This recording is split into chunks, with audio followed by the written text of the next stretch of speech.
Chères participantes, chers participants, vous avez certainement entendu parler de l'effondrement du Rana Plaza le 24 avril 2013 qui a causé la mort de 1138 personnes, auxquelles s'ajoutent plus de 2000 blessés. Situé à Savar, au Bangladesh, le bâtiment, en grande partie construit illégalement, hébergeait 5 ateliers de confection textile produisant pour de très grandes marques internationales. Avant l'effondrement, les ouvriers avaient signalé des fissures sur les murs, mais la direction n'a pas réagi et le travail a continué. Cette catastrophe, une des plus meurtrières de l'histoire de l'industrie textile, a mis en lumière les conditions de travail déplorables et le manque flagrant de normes de sécurité dans ce secteur. Cela a démontré la cécité volontaire des grandes firmes, privilégiant les profits au détriment de la sécurité et de la vie des employés. Après la catastrophe, les survivants et les familles des victimes ont été confrontés à de nombreuses difficultés administratives, notamment pour prouver qu'ils travaillaient bien au Rana Plaza. Les documents demandés avaient été perdus dans les décombres ou n'existaient simplement pas. Les familles des personnes disparues dans l'effondrement ne pouvaient prétendre à une aide financière sans certificat de décès. Grâce à la mobilisation des familles et de leur soutien, 30 millions de dollars d'indemnisation ont été obtenus en 2 ans. Cette étape reste historique. En application de la Convention numéro 121 de l'OIT, un accord nommé le Rana Plaza Arrangement a permis l'indemnisation des victimes et de leurs familles. Cet accident est révélateur d'une insécurité structurelle. Chaque jour, des millions de travailleurs contraints au silence tentent de subsister dans un environnement de travail dégradant, voire inhumain.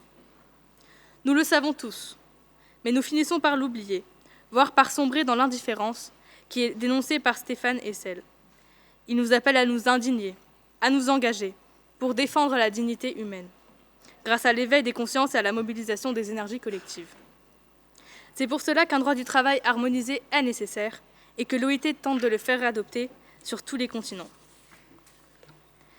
À notre échelle, nous avons réfléchi à ces enjeux et pris conscience de la complexité des problématiques liées au travail, ainsi qu'aux conséquences sociales et environnementales. Pendant ces 3 jours de conférence, nous avons prouvé que la jeunesse d'aujourd'hui peut réfléchir à des problèmes cruciaux et proposer des résolutions tout à fait pertinentes. Nous pouvons jouer un rôle, et je suis convaincue que quelle que soit la trajectoire que vous choisirez, vous en jouerez un.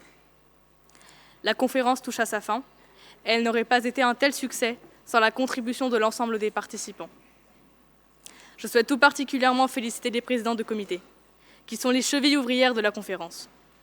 Depuis des mois, vous avez travaillé sans relâche, avec sérieux et engagement. J'ai été à votre place et je suis consciente du stress auquel vous avez dû faire face. Entre la rédaction des rapports de recherche, la coordination des débats et vos discours aujourd'hui, vous avez relevé chaque défi avec brio et vous pouvez être fiers de vous. Je tiens également à remercier le board. Nous formons une équipe formidable. Si cette conférence a été fructueuse, c'est grâce à votre énergie et votre motivation. Nous avons partagé les longues réunions du mercredi après-midi, mais aussi tant de moments inoubliables, et je vous en remercie du fond du cœur. Enfin, je souhaite remercier les directeurs de nous avoir préparés. Madame Baudry, Monsieur Launay, Madame Zori, Monsieur Konechny, Monsieur Robson et Madame Ruez, un immense merci pour votre soutien et votre disponibilité. Je citerai, pour finir, les propos porteurs d'espoir de Nelson Mandela. Il est temps pour les prochaines générations de poursuivre notre lutte contre l'injustice sociale et pour les droits de l'humanité.